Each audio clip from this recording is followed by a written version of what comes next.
Hi everyone, it's Rachael here and welcome back to the Ditch the Diet podcast.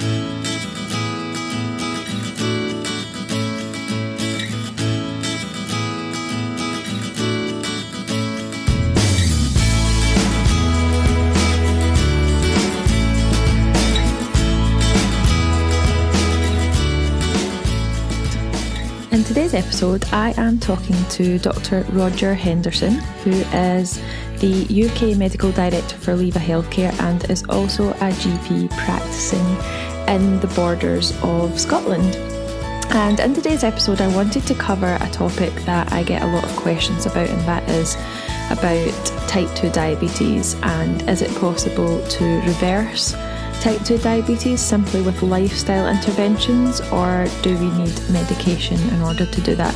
So I thought, what better way to address these questions than to speak to someone who specialises in diabetes and is a reputable medical practitioner in the area as well. So if you know someone with type 2 diabetes, or you're concerned about your risk factors for developing it in the future, then this episode could help you either prevent type 2 diabetes or help you to reverse it with help of lifestyle. Just before I start, please remember that this episode is not a medical prescription for you, and if you're concerned about your health in any way, please make sure that you visit your own GP. Yeah, I get a lot of questions from people about a couple of things, type 2 diabetes being one of them and high blood pressure being the other. And I wanted to sort of find a way of getting the message out a little bit sort of to a wider audience. So I thought, why not do a podcast episode about it, and then I can direct questions to someone who knows a lot more about it than I do. Oh, no, that's absolutely fine. Tell me, Rich, which bit of Scotland do you hail from? I'm originally from Glasgow, but I live in South Yorkshire now, just outside Sheffield. No, the only reason I ask is that a couple of months ago we actually moved to Scotland. Ah, did you? Whereabouts are you? We're in Dumfries and Galloway. Ah, okay. So we're southwest, just not far from Wigtown. So we're quite a bit west. We're about sort of 30 miles from Stranraer, so we're quite a way across. But it is absolutely God's country. It's fabulous. It's a beautiful part of Scotland. I have to say I haven't visited there since I was quite young, but I do drive through Dumfries and Galloway quite a bit from Glasgow down here and back. Yeah. I mean, I think it's an area where a lot of people just don't get to, because they don't go that far across. But we're 5 minutes from the coast, and we're 20 minutes from the Galloway Hills. It's just phenomenal. Yeah. What made you move there? Was there a specific reason, or just? Well, we just wanted to. I mean, my wife's dad was from Glasgow. Oh, okay. And I'm from Whitehaven in Cumberland, which you can almost see on a clear day from here. And to be honest, we've always loved Scotland, but if I'm honest, we just wanted to go and have an adventure. We just wanted to say, let's just do it and start again and just go and have some fun. Mm-hmm. Oh, that sounds great. Yeah, so that's what we've done. Yeah. So I'm starting. I'm now officially on the Scottish GP performers list, which takes a couple of months to get onto with all the paperwork. So I'm going to start sort of doing some GP sessions here in July, which will be fun. Oh, brilliant! Nice one.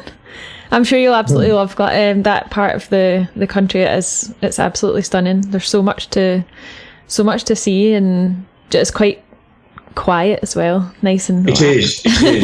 It's best of both worlds. So it can be as quiet as anything, because we've got a place in the country, so it's as quiet as anything, or sort of 10-20 minutes, just pop into Wigtown, which is obviously, the Scottish book capital. Yeah. And it's fantastic. Yeah. Oh, that's great. So how long have you been doing what you do? Tell me a bit about yourself. Well, okay. Well, are we recording? Yes. Great. So I've been a GP for about 30 or so years. I've been a doctor for about 35 years. And all my life, really, I've lived something of a double life, in the sense that I've been a full-time GP, and in the last decade or so, being a senior partner in a very big practice in England. We're teaching medical students and registrars, looking after university campus. So it's all been tremendously busy, as you might expect. But for about a quarter of a century, I've also been a health broadcaster. So that started off with me writing. I was the weekly health columnist for the Sunday Times for a long time. Then I started writing with the Spectator, and I sort of pop up on the internet, television, radio, and spend a lot of my time now broadcasting on health, which is really my main business now, I suppose. I'm still a practicing GP. But I enjoy the health broadcasting side enormously.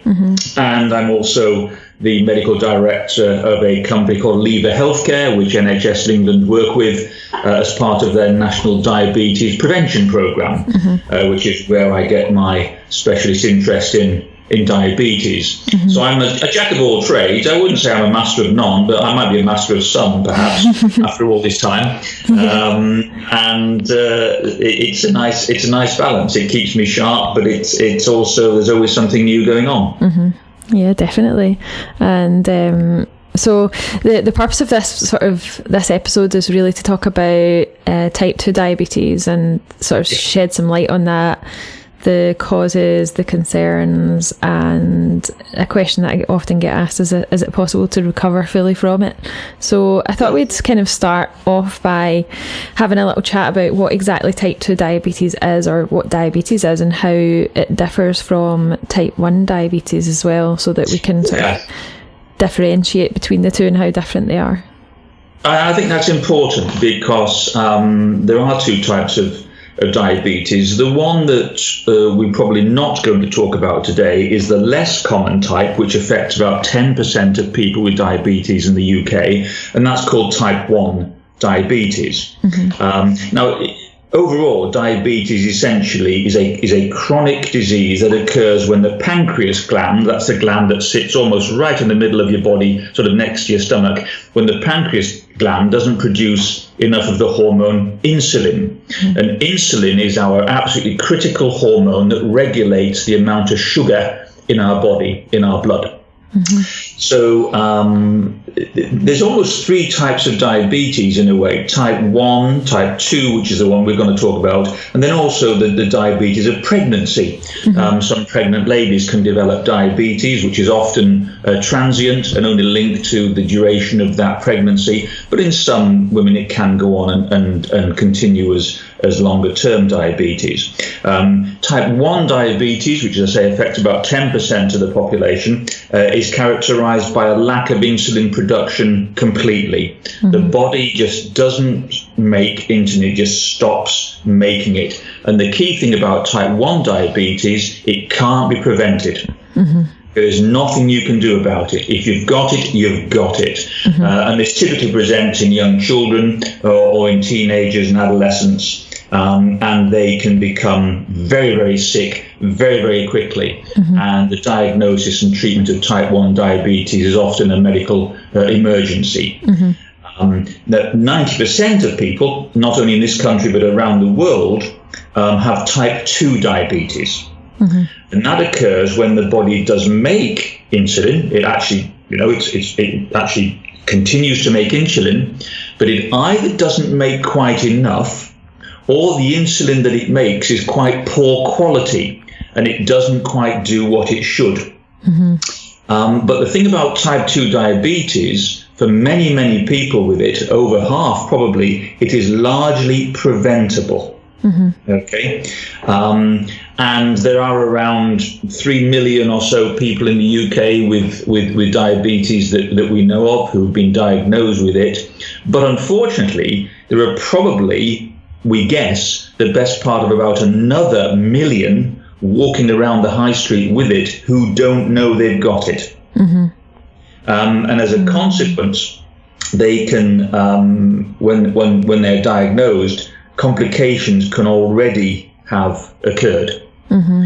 Now, typically, type 2 diabetes presents in people in middle age and older. But unfortunately, we're now starting to see it in younger people too, which is something we never used to see. And that's because of one of the driving factors that is absolutely key to type 2 diabetes, and that's body weight. So unfortunately, we are getting fatter as a nation. And there's no way around that one. You can't sort of sugar that pill, if I can use that phrase. And there is a direct link between rising levels of weight and obesity and rising levels of type 2 diabetes. The word epidemic has been used, which sounds quite fanciful when you're talking about diabetes and obesity. But I generally think in this case it is justified to use the word epidemic. There is an absolute tidal wave of diabetes coming down the tracks from us as a consequence of the progressive rise in the weight of our country. And that has all sorts of consequences, not only for people's health, but also for the health service as well. Diabetes is tremendously expensive. At the moment, it's taking up at least 10% of the NHS budget just on diabetes alone. And that may well double in the next sort of 15 to 20 years. Now, that's really unsustainable financially and politically, separate to any health issues that may go with that. And that's why many doctors and people in public health are looking at ways of actually trying to reverse the trend of rising diabetes numbers, not only with medication, but also more commonly now we're looking at lifestyle, because it's been calculated that if every person with type 2 diabetes in this country overnight became a normal weight, if I was to wave a magic wish wand, and overnight everybody with type 2 diabetes came down to the weight they should be, at least half of those diabetics would be able to stop medication completely. Wow. Now, that is an enormous statement to make, but it is absolutely true.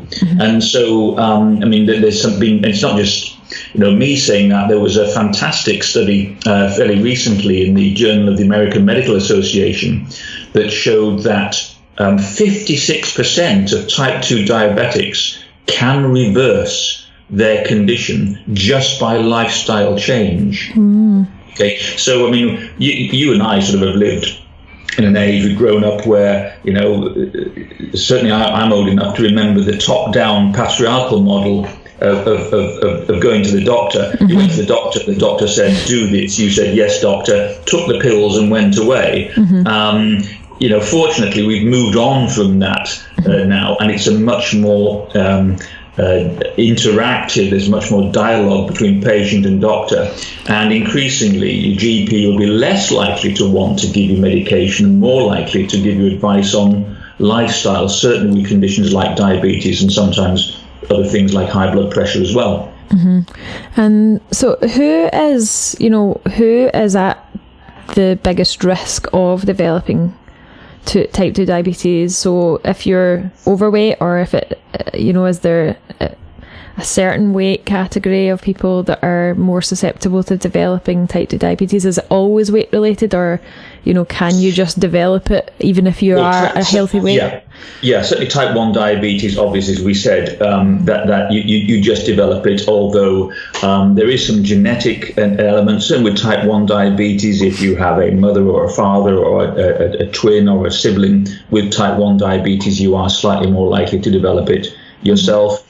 With type 2 diabetes, there's again a little bit of genetics in there, but overwhelmingly the driving force between the risk of developing diabetes, partly age, but essentially, for all intents and purposes, it's weight. Okay, and the only way to control an epidemic of diabetes is to stop people from getting diabetes in the first place.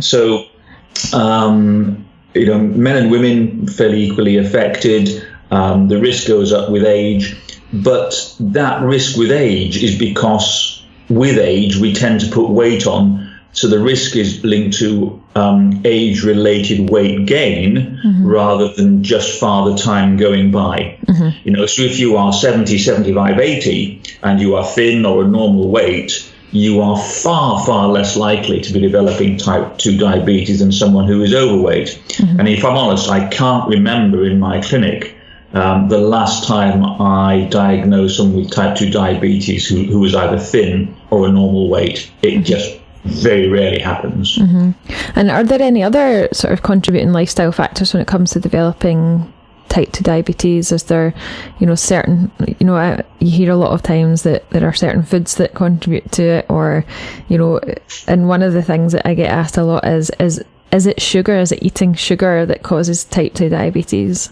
Yeah, I mean, eating sugar per se does not cause diabetes. It's not great, and I suspect we might sort of touch on the whole sugar and diet debate at the moment, which is quite a hot one. But eating sugar as such does not cause diabetes. People sometimes confuse the fact that diabetes is linked to too much sugar in the body, as meaning that you've eaten too much sugar. That's not the case. What often happens is people who have a very unhealthy diet and take in a lot of processed foods and a lot of sugary foods and empty calories in that sense will therefore go on to get overweight and obese. And as a consequence, the diabetes, comes on the back of that. So sugar per se, which we should be probably cutting down anyway, sugar per se is not a cause of diabetes, but is often part of an unhealthy lifestyle that goes with increasing levels of weight, which then triggers the type 2 diabetes. If someone has been diagnosed with type 2 diabetes, is it possible to reverse this completely simply with diet and lifestyle interventions alone, or are there circumstances where certain medications must be involved? I think the short answer to that is categorically yes. It is possible to reverse. Certainly, if there's a condition called pre-diabetes, when someone does not have full-blown type 2 diabetes, but we know they are in the amber zone, they're in the danger zone heading towards it. So if you have someone with pre-diabetes, or even relatively early type 2 diabetes, they've had it for a few years only, it is certainly possible, absolutely categorically possible, to reverse that type 2 diabetes so that they are off all medication and their blood sugar levels are normal. Now, it's important to use the right word here, and the word is reverse. The word is not cure. You sometimes hear people talking about, can I cure my diabetes? Well, if you have a tendency to diabetes, even if you lose all the weight and you come completely and off all medication, you have no diabetes, your sugar levels are normal, it does not mean that you will not develop diabetes if you then put that weight back on. Okay? So if you take the weight off and you are not diabetic, that's great. But you have to keep that weight off. It does not mean that if the weight goes back on, you are cured of diabetes and it's never going to come back. It will. It will be waiting in the wings if you put that weight back on. Okay. And a lot of people who do lose a lot of weight and find that they're off their diabetes can find it hard to motivate themselves to stay off. Or keep on a sensible diet, and that's something where you have to keep coaching them and supporting them and helping them, which is one of the things that I'm involved with the Lever Healthcare system. It would be good to have a little bit of a chat about that, if you don't mind. I know I didn't put it in the outline as such, but I think often in a lot of the work that I do and a lot of the people that I speak to, it sounds really simple when you say it. Yes, type 2 diabetes can be reversed, but like you said, there's always that risk of it coming back if you don't manage a healthy weight in the long term. And I think that is the key, and that's also the most difficult part of any weight loss situation. If you do get to a healthy weight, it's difficult to stay there. Absolutely, and I think. Diabetes is also, although it's tremendously common, I mean, every 2 minutes, someone in this country finds out they've got type 2 diabetes. Every 2 minutes. Wow.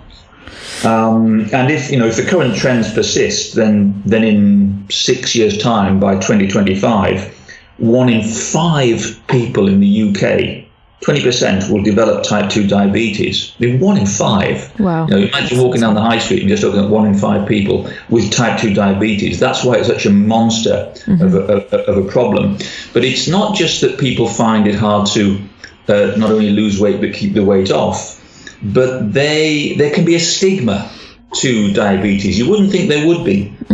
But Leva did some very good work on reporting on this, and they found that nearly half of type 2 diabetics have hidden their condition from family, work, or friends.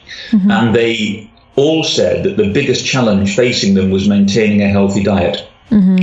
So they know what they need to do, but they found it really difficult to do it. So the old school was, we had type 2 diabetes, you'd come along to see someone like me, I'd pat you on the head, say, do your best, lose some weight, here's some pills, come back and see me in 3 months. Now, I'm paraphrasing, but that's pretty much how it used to go. We're now realizing that lifestyle intervention, if at all possible, should be the first medication, if you like. That should be your first medicine, not a pill. It should be lifestyle intervention. And where Leva comes in, which is, say, NHS England have taken up and are rolling out across England, where you can go to your GP and be referred to the system, is a combination of personal coaching via a smartphone app. Oh, wow. So what happens is that you would go to GP. Your GP would say, yes, I think that you would benefit from a fairly aggressive lifestyle intervention. You can use a smartphone, and you don't have to be very technologically savvy to be able to use this. It's just a simple app. And essentially what happens is that you have the GP refers you to a Leva coach, and you then have an initial meeting with that allocated personal coach. So you have a 1 hour one-to-one session, and that can be face-to-face, physical meeting, or it can be via live video. And in that hour, you look at the relationship that you'd like to build between each other and the goals that you want to set. And you then have a 12-month rolling program of online coaching via the app. And the app will look at factors like weight, like your diet, like exercise. It will monitor about a dozen plus parameters that we need to look at. And for the first quarter, you'll get weekly coaching with your online coach. For the second quarter, that'll be bi-weekly. And then for the last 6 months, it'll be monthly. But at any time, you can speak with your coach if you've got any queries about diet or exercise or lifestyle, or if you feel that you've hit a plateau or you're not quite doing as well. And we've found that in the real world, after 6 months, and this is the Leva data, after 6 months, 48% of people with pre-diabetes reverse the condition completely. Wow. Okay, so absolutely clear. And the average weight loss after 6 months of just that individual coaching was around 6 kilograms. Now, unless you are absolutely huge, that shows you don't have to be worrying about, I've got to lose 4 stone, 5 stone, 6 stone. It really can be as simple as losing, a stone, even half a stone in some people, and it just tips you back into the black rather than in the red. And so we're getting enormously positive feedback. As I say, NHS England have rolled us out for the next 5 years as part of their diabetes prevention program. And one of the reasons why they're so keen on doing that is they realize just the sheer workload and economic workload that type 2 diabetes is putting on us. Over 100 amputations are carried out every week on people with diabetes. 100 a week have a part chopped off them, usually a leg. And 80% of all the risks of diabetes come from purely being obese. Wow. And 80% of the cost of diabetes doesn't come from the cost of tablets or medicines. It comes from the cost of treating complications. Right. Okay. And those complications can take 20, 30 years to develop. Wow. And so it is far better to actually stop someone before they get to the point of having complications, turn them round, if you like, than sort of having to to treat them after the stable door's bolted. And if you were to, if you were diagnosing someone for the first time with pre-diabetes or diabetes type 2, what would be the interventions that you would start with? Would they be mostly diet-related interventions or activity and exercise, or is it a little bit of both? Good question. It's a combination of all of them, really. So the number one is to achieve and maintain a healthy body weight. Okay. I'm not a big fan of diet, if I'm honest. I've never dieted in my life, and I wouldn't know a calorie if it hit me in the face. But I'm the same weight, approaching 60 as I was when I went into medical school. And that's not because I've maintained any kind of diet at all. I've just been sensible with what I eat. I love my glass of wine, and I love my treats and my nibbles and my chocolate. But I eat sensibly. I eat 3 meals a day. I don't snack between meals, and that's the absolute key. I'm extremely active. Not, necessarily down the gym, but I'll walk my dogs for, 3-4 miles a day, quite fast. So you don't have to slavishly stick to a particular diet to lose the weight. It's much easier to lose weight by altering your lifestyle in general.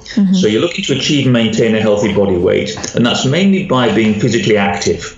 So what I mean by that is at least 30 minutes of regular moderate intensity activity on most days, and you can split that 30 minutes. It can be 3 lots of 10 minutes or 2 lots of 15. And I'm a big fan of walking. So if you find that you don't want to go to the gym, or you don't want to do particularly structured exercise, just go out and walk. But the key thing about that is not to shuffle or amble. It's not like you're walking around the shops. You're walking fast. You're walking at a level where you can maintain a conversation, but you're puffing and panting at the same time. So you can talk to someone, but you're breathing quite hard, if you know what I mean. Yeah. Okay. So that's the level of activity you need to be at. Now, with that, you need to eat a healthy diet. So you've got to eat 3 to 5 servings of fruit and vegetables a day, and cut down on your sugar and saturated fat intake. And for many people, that's usually a simple case of cutting down on processed foods. All of us eat far too much processed food, and simply by cutting that out of your diet, if you can, you will dramatically slash the amount of sugar and saturated fat that goes into your system. And if you're a smoker, stop. Smoking not only increases the risk of heart disease quite significantly if you've got diabetes, but there's some evidence now coming through that smoking itself can be a risk factor in some people for developing diabetes, which is something we didn't used to think. So one of the problems with the type 2 diabetes that we're seeing in practice is that many of the symptoms are put down by people to just getting older. So, for example, feeling tired, going to the loo a little bit more, to pee a bit more, finding that you're generally feeling a bit sluggish, your eyesight isn't quite what it was, you're feeling a bit more thirsty, you're getting a few spots that you didn't used to get. But many people will just put it down to getting old, especially the feeling tired. And there's nothing simpler than diagnosing diabetes. You can do it on with a little urine test or a little finger prick test, and it'll tell you straight off. So there's nothing flash or fancy about it. So if anyone's listening to this and they are of a certain age, or they're overweight, or they're feeling tired, they're sort of thirsty, they're drinking a lot, they're peeing more than normal, just go and get checked, because the sooner you know about it, the better. So those are the lifestyle things I would be talking to with patients at first diagnosis. Now, if their diabetes was quite advanced or had been there for some time and hadn't been picked up, I may well start them on a tablet medication. And it's important also to say that the majority of people with type 2 diabetes don't need injections. Okay. Some might, but the majority, it's not like type 1 diabetics when everybody needs insulin injections. Theresa May, our Prime Minister, she needs her insulin injections because of her type 1 diabetes. Type 2 diabetics need tablets. You can add insulin if you want, but most people, especially if you're starting off, it's just a tablet. Now, that doesn't mean that they're stuck on those tablets forever. But if I've got someone who really needs the diabetes bringing under control, I will start them on medication, but aggressively go for the lifestyle changes with a view at some point being able to stop that tablet. That's refreshing to hear. Yeah. And a lot of patients like the thought that there's light at the end of the tunnel and they're not just stuck on a tablet for life. And I'm fortunate, I'm touch wood, I'm healthy and I don't take any tablets at all. But if my doctor said to me, Roger, you've got to start a tablet for the rest of your life, I would naturally have an aversion to that. Even if I knew it made perfect sense, I would think, I really don't want to do that. And many people with type 2 diabetes say exactly the same thing. So if you can explain to them, well, actually, the best pill is lifestyle changes, then they're much happier. Yeah. Oh, yeah. Is there any particular, and this is a question that I get from people that I see often, are there any particular foods or food groups that should be either included or avoided if you have type 2 diabetes or pre-diabetes? There seems to be a lot of media attention on sugar. We touched on that earlier. And how sugar doesn't directly cause type 2 diabetes, but contributes to weight gain and obesity. But are there any, I know you said fruits and vegetables and things there, are there any particular foods that can help, or any particular food groups that can help or may not help, if that makes sense? It makes perfect sense. I mean, I think as a general point, the more natural the food you're eating, the better. So we touched on highly processed foods and, things like takeaways. And life's for living. Food is one of the great enjoyments, and you don't have to sort of eat like a monk to get the benefit. But I think as a general point, you keep you certainly don't add sugar. So you don't put sugar in your tea. You try not to add sugar to your foods if you can. You try and get your sugars naturally from fruit and vegetables, and many people find that difficult if they've got a sweet tooth initially, and their palate has to adapt over time. But they find over time, just like if you knock salt out of your diet, it can take time, but you then get used to it. And if you then go back to adding sugar, you find it tremendously sweet, too sweet, you can't take it. So it's important to have a regular balanced diet. So it's important to eat sort of regular fruit and veg with regular oily fish, unless you're vegetarian, regular low-fat meat, by which I mean just meat with the fat cut off it. There's a big debate at the moment about which is worse, sort of fats or sugar, and it's important to have healthy fats. Fat is not the demon that a lot of people think it is. Healthy fat is necessary, but it's the saturated fat, the unhealthy fat, the fat you find in biscuits and cakes and pastries, things like that, that you want to try and avoid. And so it's important, as I say, to have the 3 regular meals.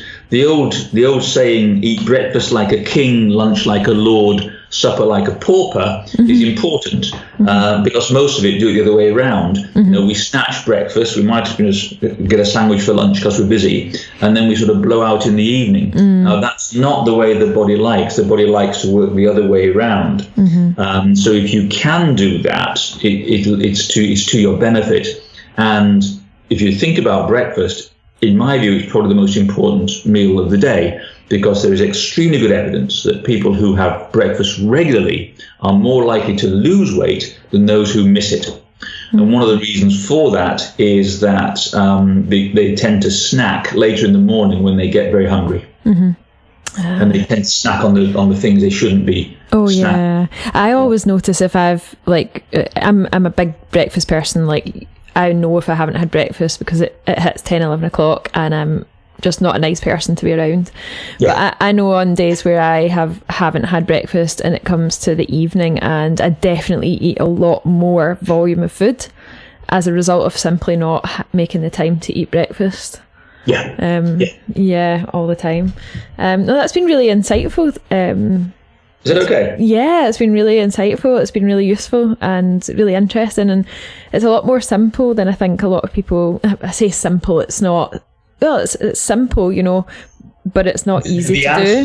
The application of it is not easy. Simple. Doing it can be quite hard. Because you hear a lot of things and you read a lot of things and you think, oh, this is, such a complicated process. And, if you're diagnosed with type 2 diabetes, a lot of people panic and think, it's a life-threatening diagnosis. And I suppose it is a life-threatening diagnosis if you don't manage it, or if you don't put the effort into to manage it yourself as well.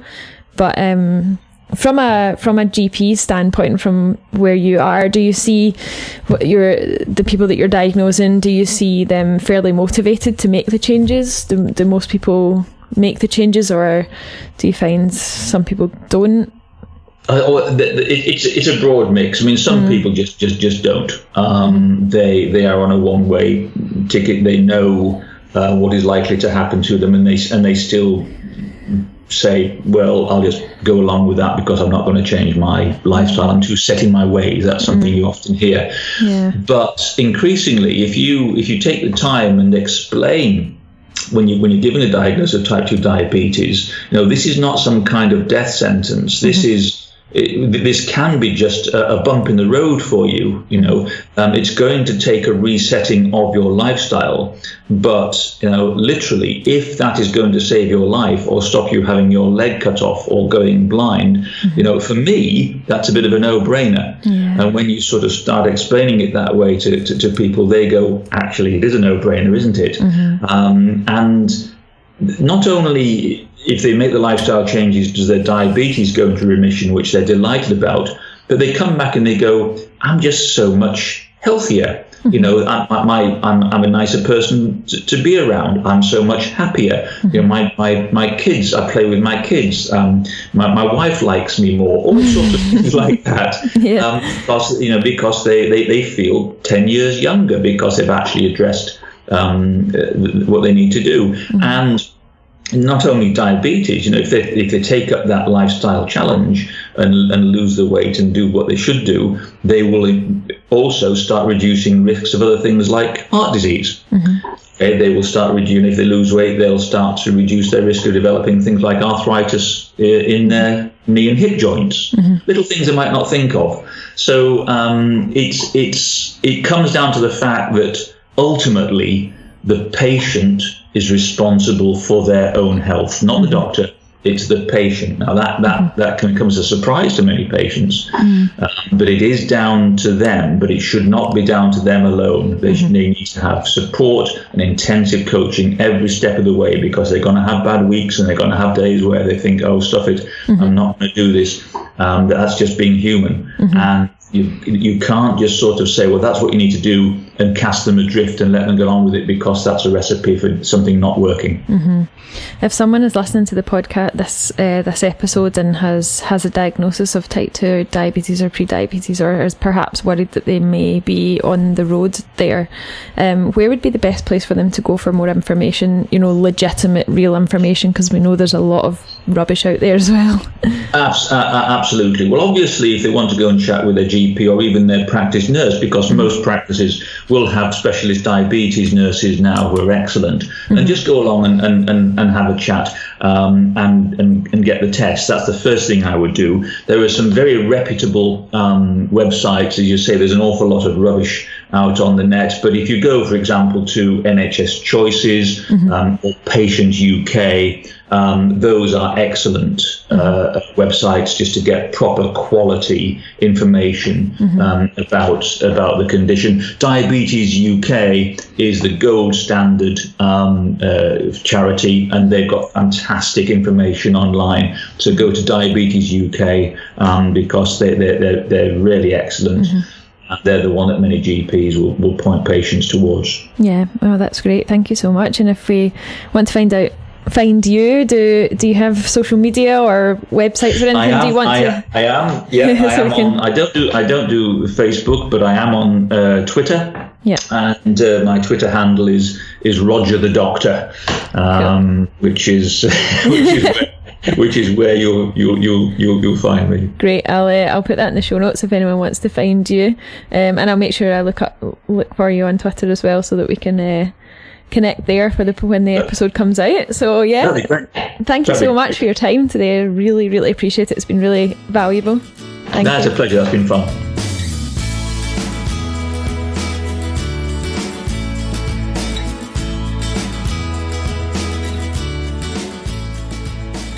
So thank you for listening to another episode of the podcast.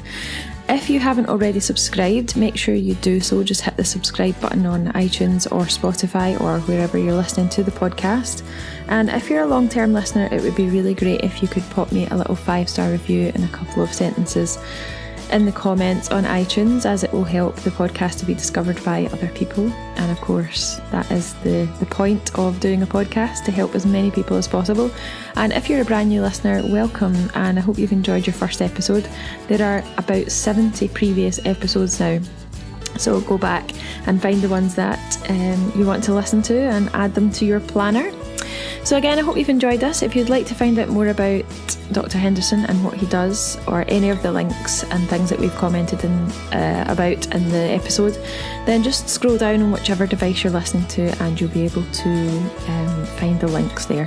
Again, thank you so much for listening to this episode. I'll be back next Thursday with a brand new episode of the Ditch the Diet podcast. Until then, enjoy the rest of your week.